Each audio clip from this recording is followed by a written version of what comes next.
નમસ્કાર, ગુજરાત તકમાં આપનું સ્વાગત છે. હું છું રોનક. આજના દિવસની સૌ કોઈ આખા દેશવાસીઓને રાહ હતી ને આજે દિવસ આવી ગયો. પરિણામ લોકસભા ચૂંટણીના આવી ગયા.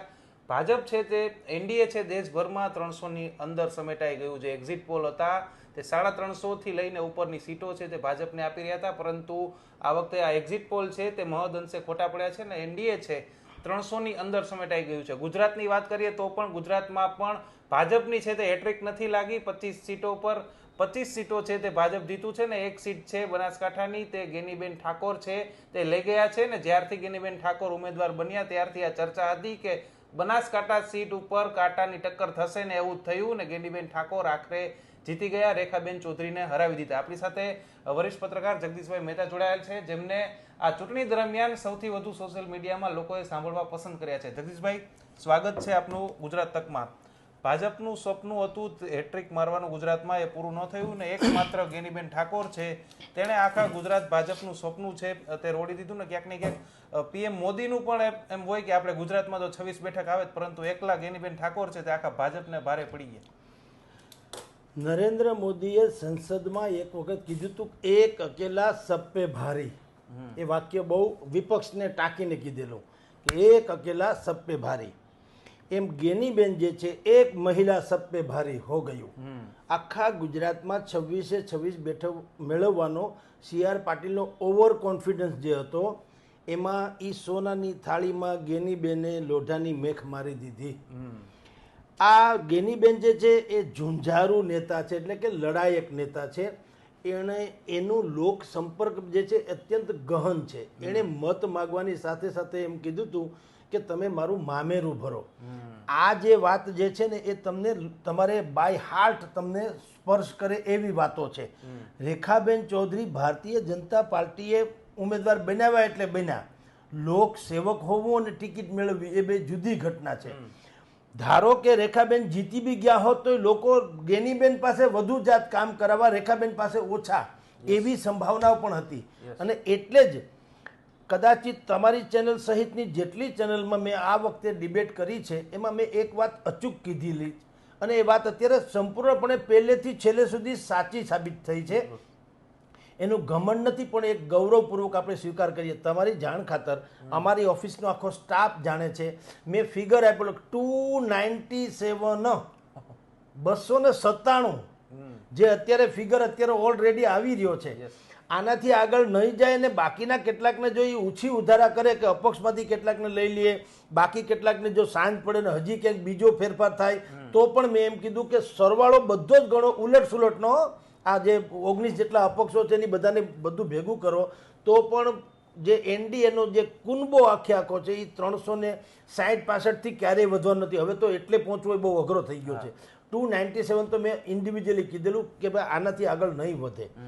તો સવાલ એ છે કે હું આપ સહિતની ચેનલમાં એટલી વાત કરતો હતો કે ભારતનો નાગરિક હવે એના મતનું મૂલ્ય સમજતો થયો છે. હવે વેવ્સ ખતમ થઈ ગઈ. ભારતીય જનતા પાર્ટી હોય કે કોંગ્રેસ હોય, તમે ગમે એવા દાવા કરો યા રેવડીબાજી કરો, લોકો એને કોઈ કાળે ફોલો કરતા નથી. તમારી વાત સાંભળવી, જેમ કે હું બોલું એ બધું જ સાંભળે લોકોએ જરૂર નથી. એમાંથી એને જેટલું સ્પર્શે છે, જે સાચું લાગે છે એટલું જ સાંભળે છે, બાકી બધું જવા દે છે.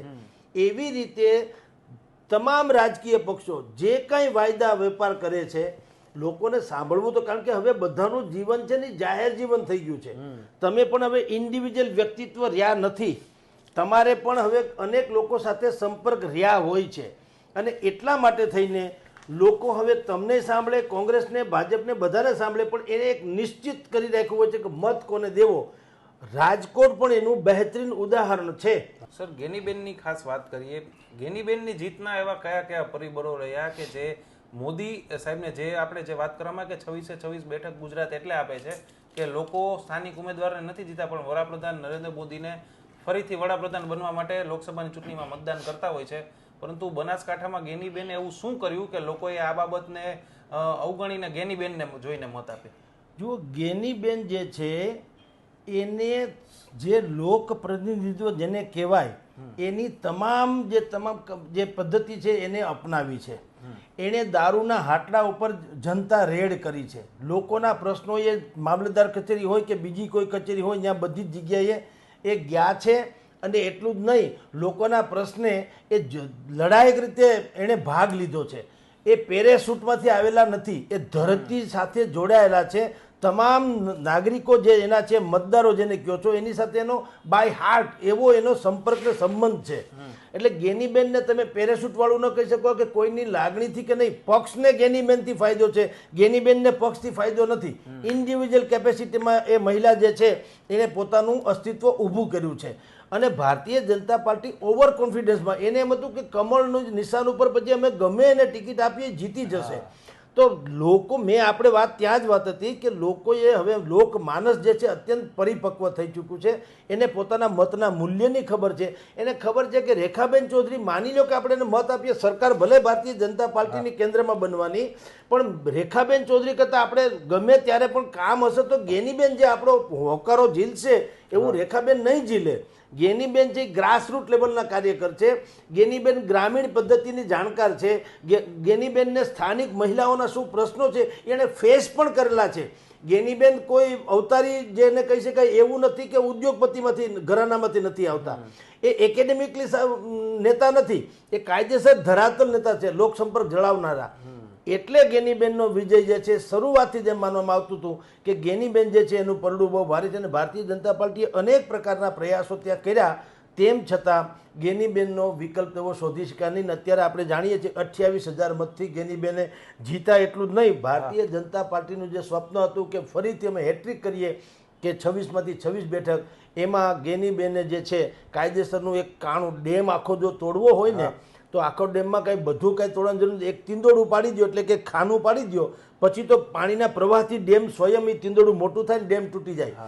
કોંગ્રેસે ગેનીબેને જે આ તીંદોડું ભારતીય જનતા પાર્ટીના ગઢમાં પાડ્યું છે એનો બહેતરીન લાભ જો ભવિષ્યમાં લઈ શકે તો કોંગ્રેસ માટે થઈને ગુજરાતમાં એક ફરીથી નવું વાતાવરણ ઊભું થઈ શકે એમ છે, થેન્ક્સ ટુ ગેનીબેન.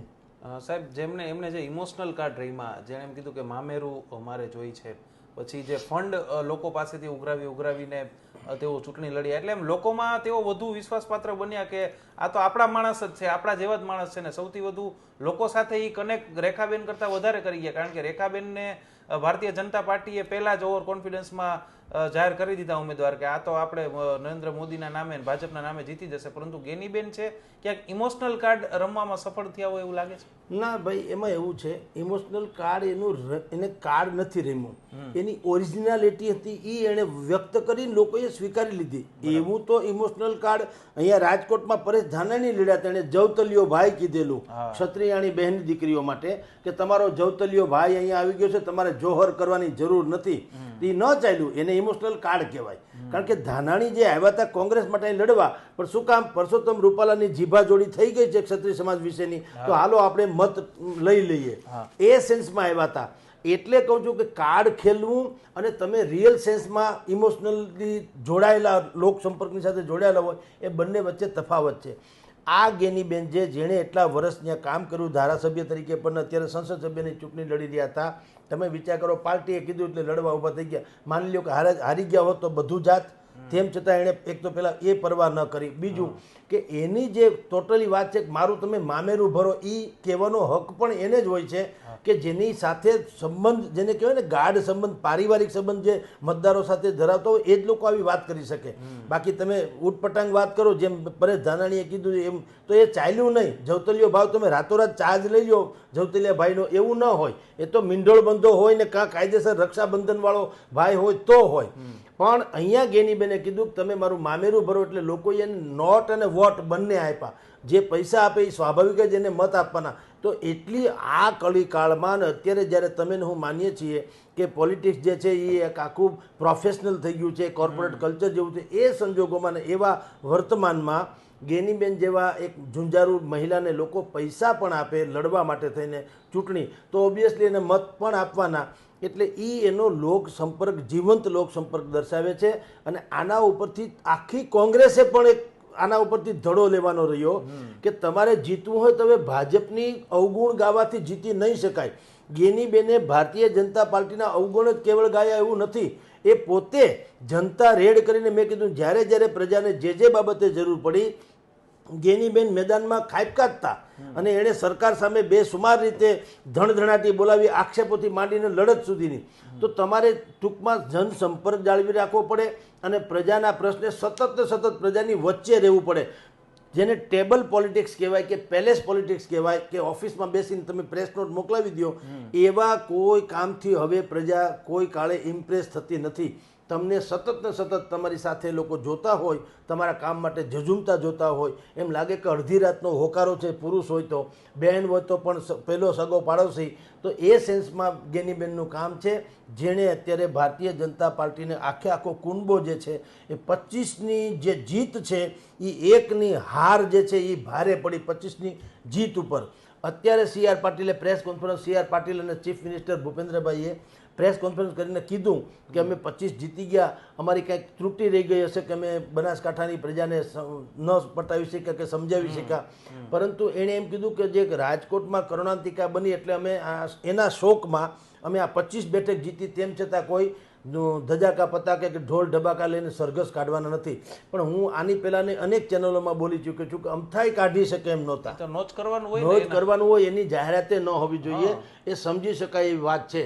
કરવાનું ના હોય તો સવાલ એ છે કે તમે એટલે કે ભારતીય જનતા પાર્ટી અને કોંગ્રેસ બે માટે આ લેસન રૂપ બનવાના છે ગેનીબેન, બંને માટે. ભાજપે શું ઓવર કોન્ફિડન્સમાં ન રહેવું, ભાજપે બીજું વિચારવાનું.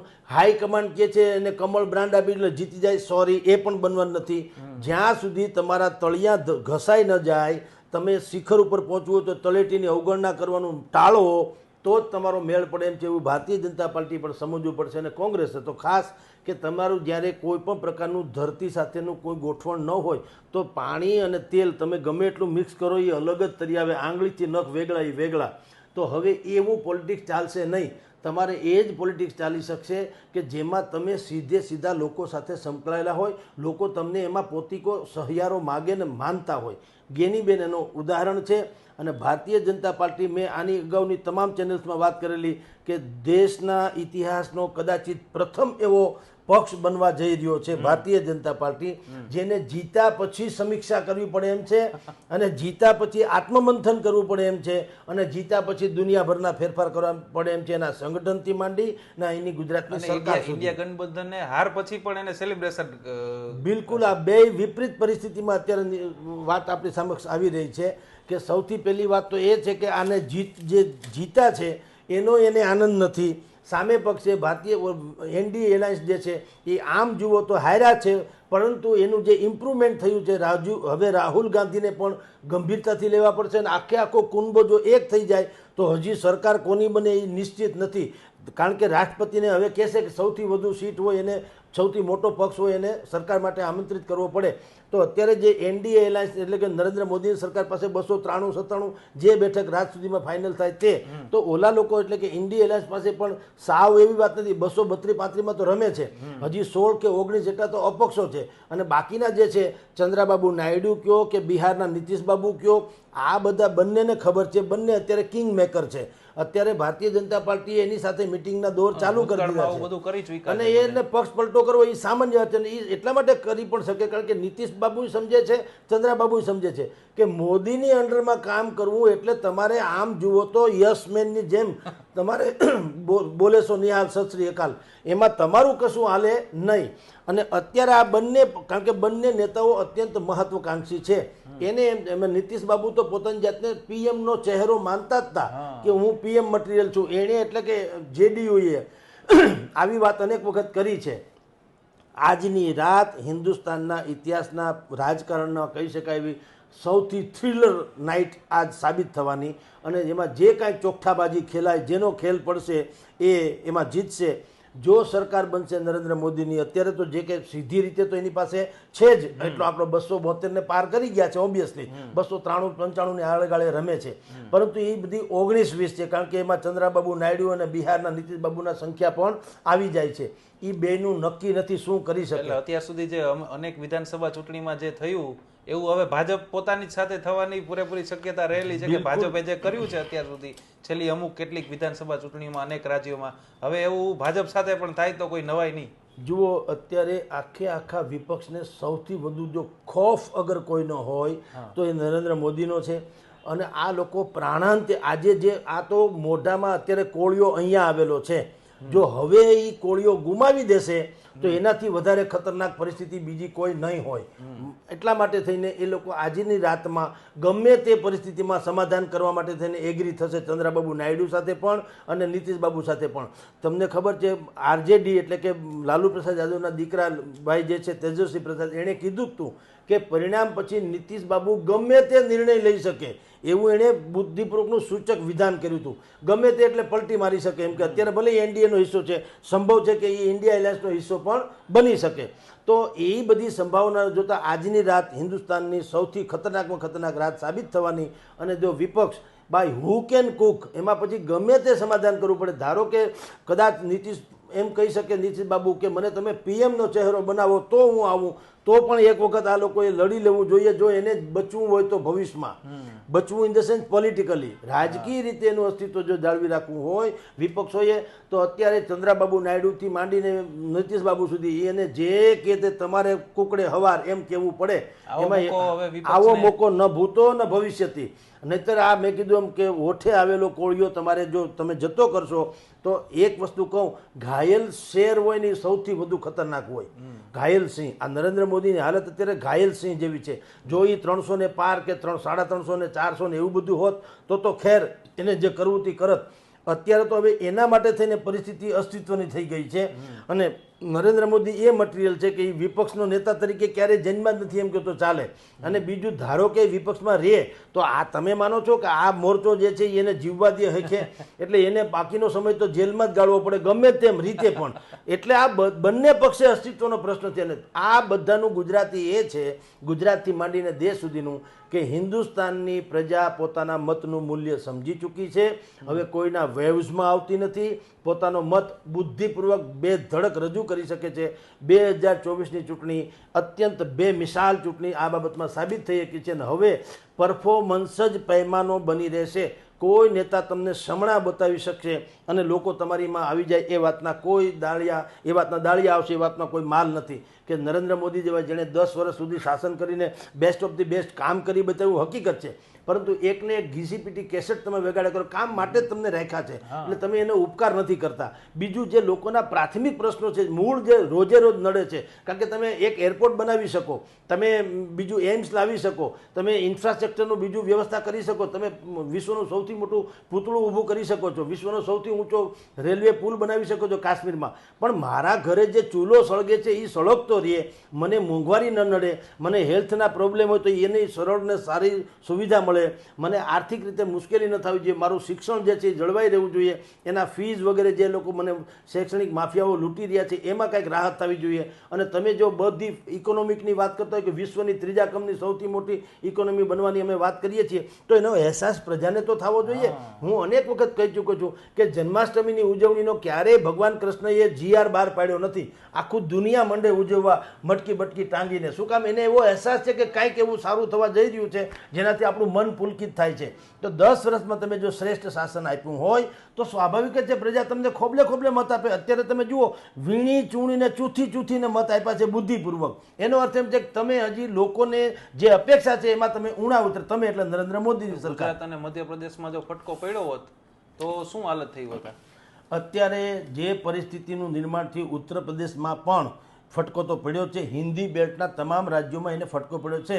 એક મધ્યપ્રદેશને બાદ કરો તો રાજસ્થાનમાં થોડો ઘણો ફટકો પડ્યો છે, મહારાષ્ટ્રમાં ફટકો પડ્યો છે, ઉત્તર પ્રદેશમાં તો સૌથી મોટો ફટકો પડ્યો છે, બિહારમાં પણ નીતિશબાબુ જીત્યા છે અને ભાજપને ઓછી બેઠક મળી છે.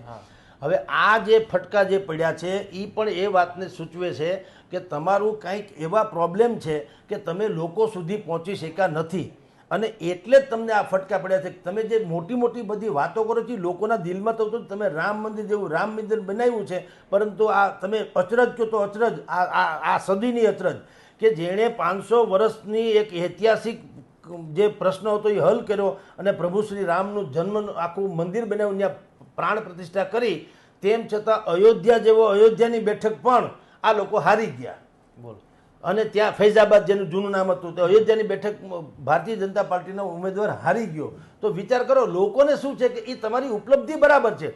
મેં કીધું તેમ લોકોને ડે બાય ડે જે મુશ્કેલીઓ પડી રહી છે એમાં તમે જો એને મદદરૂપ થઈ શકતા હો, જેમ કે મેં કીધું એમ રાશન, પાણી, શિક્ષણ, આરોગ્ય, હેલ્થ અને સુરક્ષા વગેરે, હવે એમાં તમારો મેળ નથી પડતો. આપણે રાજકોટની ઘટના આપણી નજર સામે છે. તો જે પ્રકારની વિપદાઓ છે, વિપદાઓમાં તમે ખપ ન લાગો તો બાકીના તમે જેટલા પણ ઊંચા ઊંચા આયામો સર કરો, પ્રજાને એનાથી મતલબ નથી. પ્રજા એમ માને છે કે તમને એટલા માટે તો સરકારમાં બેસાડ્યા હતા, એટલે એ કોઈ તમે કોઈ ઉપલબ્ધિ જે છે એ ઉપકાર નથી, પણ અમારા પ્રશ્નો સોલ્વ કરો. સાહેબ, આમાં સૌથી વધુ મધ્યમ વર્ગ છે ભાજપથી વિમુખ થયો હોય તેવું લાગે છે, કારણ કે મોંઘવારીને સૌથી વધુ પ્રશ્ન છે, સૌથી વધુ મધ્યમ વર્ગને નડતા હોય છે. અને ભારતમાં સૌથી વધુ વસ્તી પણ કદાચ મધ્યમ વર્ગની જ હશે, એટલે કદાચ મધ્યમ વર્ગે ભાજપને ફટકો આપ્યો હોય તેવું લાગી રહ્યું છે. 101% ગરીબોને તો અનેકવિધ સુવિધાઓથી બધી રાશન પાણીથી માંડીને સબસિડી માંડો કે સહાય માંડો બધી મળે છે, સરકારની યોજનાઓ છે. અમીરોને કઈ ફેર નથી પડતો. અમીરોને કોઈ ફેર નથી પડતો. આપણે અનેક વખત ભૂતકાળમાં ચર્ચા કે જે ખરા વોટર્સ છે અને ખરા લાયક છે, કારણ કે તમે ને હું બધા જ લોકો ટેક્સ તો પેડ કરે છે, પણ આપણે વિશેષ તો એટલા માટે કે આપણે એટલે મધ્યમ વર્ગ જે છે એ આમ માગી શકતો નથી, માગવાના ક્રાઇટેરિયામાં આવતો નથી, પણ સહન કરવાના ક્રાઇટેરિયામાં આવે છે. તો આ સૌથી મોટો પ્રશ્ન છે કે એનું કોણ. તમે માની લો કે કોઈ દુષ્કાળ પડે કે અતિવૃષ્ટિ થાય તો ખેડૂતને મદદ કરવી જોઈએ, કરો છો, એમાં કંઈ ખોટું નથી, ચાલે, ઓકે. તમે સંપૂર્ણપણે કોઈ વાવાઝોડું આવે ને કોઈ ગરીબ માણસોના ઝૂંપડા કે મકાન તૂટી ફૂટી જાય, સરકાર એને મદદ કરવી જોઈએ, નો પ્રોબ્લેમ. પણ મને તમે વિચાર કરો આપો કે કોઈ મધ્યમ વર્ગનો માણસ જે એક નાની દુકાન શરૂ કરે છે 5 કે સોડાની, હવે એને કોઈ ઘરાક ન મળે કે એનો કોઈ મેળ ન પડે કે એની દુકાન તૂટી ફૂટી જાય કે લૂંટાઈ જાય, એને કોઈ મદદ મળતી નથી. એવી રીતે તમને કહું કે જ્યાં મોટી હોનારત થાય એમાં તમે રાહત આપો છો, જેમ કે રાજકોટની અગ્નિકાંડ, તો બધાને 4-4 લાખ રૂપિયા, જો કે 4 કરોડ આપો તો એ ઓછા છે. આમાં વડોદરાના કંઈ ભાવ ન હોય, પણ વાત છે કે તમે મેજર ઇસ્યુ બને જ્યારે સરકાર પોતે જ્યારે હાંસિયામાં ધકેલાણી હોય, સરકાર પોતે જે કઠોળામાં હોય આરોપીના, ત્યારે તમે 4-4 લાખ રૂપિયા આપો છો. તો બાકી ઇન્ડિવિજ્યુઅલ કેસમાં જે લોકો મરી જાય છે રોડમાં કોકના કારણે, આપણે કારણે નહીં, હું અહીંથી જાઉં અને કોઈ પબ્લિક કેરિયર મારી ઉપર ચડાવી દે ને હું મરી જાઉં તો મને પાવલું નહીં. જો મેં વીમો ઉતાર્યો હોય તો ઠીક, નહીં તો મારું કાંઈ નહીં. તો હું કોઈ બોજ છું? હું નાગરિક નથી? હું સહાય મેળવવાને લાયક શું કામ ન હોય? મારો વાંક હોય તો જુદી વાત છે, પણ કોકના વાંકે હું મરી જાઉં તો એક નાગરિકને આ તો મર્ડર જ થયું બાકાયદા, પરિવહન એની રીતે ગયો તો મર્ડર થયું, તો એને શું કામ ફાયદો નહીં? એટલે લોકો એટલે મધ્યમ વર્ગને આ બધું બહુ કનડે છે કે ભાઈ અમને નોકરી નથી, અમારા ધંધા તૂટી જાય તો અમને કેમ કોઈ મદદ નથી કરતું, બધું તમને જ શું કામ કરે છે? એટલે હું કહું છું કે સૌથી જો વધુ પીડિત કોઈ વર્ગ હોય તો મધ્યમ વર્ગ છે. અને એટલા માટે જ આ મધ્યમ વર્ગે પણ આ વખતે ભારતીય જનતા પાર્ટીથી લાજ કાઢી અથવા તો એનાથી છેટાર્યા. એનું જ આ રિઝલ્ટ છે કે ભારતીય જનતા પાર્ટી 400 કે પારને બદલે એ 300 ને પારે ન થઈ શકે ને અંદર રમે છે. ને હવે ત્રાભા ટેકાથી એને સરકાર ચલાવવી પડશે. એટલે તો સાથી પક્ષો જે છે એની ચસમપોશી ભારતીય જનતા પાર્ટીએ કરવી પડશે. એ હવે તક મળે તો વિપક્ષ જે કરી જુદું. સર, આ વાત ઉપર જ એક અંતિમ સવાલ. હવે કોંગ્રેસને આટલી બધી ઇન્ડિયા ગઠબંધનને આટલી સીટો આવી ગઈ, એમાં ગેનીબેન જેવા નેતાઓ સાંસદમાં જશે, એટલે 5 વર્ષ છે આ કોંગ્રેસ છે ત્યાં ભાજપને શાસન કરવું અઘરું પાડી દેવાની છે. એમાં આ ગેનીબેન જેવા કોંગ્રેસના નેતાઓ સાંસદમાં ભૂકા બોલાવાના 5 વર્ષ સુધી. જો એમાંથી ધડો લઈને મહેનત કરે તો. સંસ્કૃતમાં એક સુભાષિત છે, ઉદ્યમેન હિ સિદ્ધ્યંતિ કાર્યાણી ન મનોરથે હે અને નહીં સુતપસ્ય સિંહસ્ય પ્રવિશ્યંતિ મુખે મૃગાહા. એટલે કે તમારે મહેનત કરો તો પુરુષાર્થ થકી પ્રારબ્ધ જાગે. તમે સૂતેલા સિંહના મોઢામાં ઉડીને હરણા કોઈ દી પડતા ભેળ્યા છે? સિંહે પણ જો શિકાર હરણાનો કરવો હોય તો મહેનત કરવી પડે. કોંગ્રેસે આ ગેનીબેન ઉપરથી એક ધડો લેવો પડે તો એ રિવાઇવ આખું એનું રિનોવેશન સંભવ છે. કે ગેનીબેન શું કામ જીતા? આટલી મોટી નરેન્દ્ર મોદીનો વેવ્સ, CR પાટીલનું આટલું માઇક્રો પ્લાનિંગ, આટલા બધા પેજ પ્રમુખવાળી વ્યવસ્થા, આટલો ધૂમ પ્રચાર, સામ દામ દંડ ભેદ તમામ પ્રકારે જે છે એના 10 આંગળા ટૂંકમાં ઘીમાં, છતાંય એમ કે ગેનીબેન જો પોતાની આ કસ્તી કાઢી લીધી હોય તુફાનમાંથી પણ, તો એનો અર્થ એમ છે કે ગેનીબેનમાં એવું શું તત્વ છે? તો એનું તત્વ એ છે કે એના જે મતદારો જે છે એનો મત વિસ્તાર છે એની સાથે એ સીધે રહેતા લાઈવ સંપર્કમાં છે, જોડાયેલા છે. અને આસમાની સુલતાની વાત નથી કરતા, એના પ્રશ્નોમાં રાત દિવસ ઝઝુમે છે, સરકારને પણ કહે છે અને જ્યાં ધાડ પાડવી ત્યાં ધાડ પાડે છે, જ્યાં રજૂઆત કરવી રજૂઆત વાત કરવી પડે એમ છે. એટલે કોંગ્રેસે તો આમાંથી ધડો લે તો રિવાઇવ થઈ શકે એમ છે કે આ પ્રકારની સક્રિયતા દાખવ્યા વગર છૂટકા નહીં. પ્રેસ કોન્ફરન્સ કરી દેવી કે પ્રેસ નોટ મોકલી દેવી એનાથી કોઈ પ્રભાવિત થશે નહીં. તમારી હાજરી સદેહે જોવે, બજારમાં જોવા મળો તમે વારે તહેવારે, અને દરેક પ્રશ્ન તમે ઉખાડતા રહ્યો તો તમને પ્રજા ગેનીબેનને જેમ જીતાડી શકે. આ હતા વરિષ્ઠ પત્રકાર જગદીશ મહેતા, જેણે આજનું જે પરિણામ છે તેના વિશે ખાસ છે પોતાના મંતવ્યો છે તે રજૂ કર્યા હતા. ભાજપનું જે હેટ્રિકનું જે સપનું હતું ગુજરાતમાં તે તૂટ્યું છે, ગેનીબેન ઠાકોરે તોડ્યું, તેના વિશે પણ વાત કરી હતી. અને ખાસ એ વાત કરી હતી કે મધ્યમ વર્ગ છે તેમણે સૌથી વધુ ફટકો છે. તમારો સમય લઈ જ લઈશ હું, કે ગોતી દઉં, સમય કાઢી દઉં છું બેનો, એક એક કલાક બીજાને આપો. હા પ્લીઝ પ્લીઝ પ્લીઝ. 400 ની પારના જે દાવા કરતું હતું તે 300 ની અંદર છે તે સમેટાઈ ગયું. ને હવે ભાજપે છે તે મનોમંથન, જીત બાદ જીત છતાં પણ ભાજપે મનોમંથન કરવાનું છે. અને હવે આવનારા સમયમાં ભાજપે 5 વર્ષ આને ધ્યાનમાં દઈને શાસન કરવાનું છે. હવે જોવાનું રહેશે કે આવનારા સમયમાં તમારું જે છે ને ભાઈ કયું છે અત્યારે મેં તમને સમય આપ્યો તો પ્લીઝ ગુજરાત તક સાથે.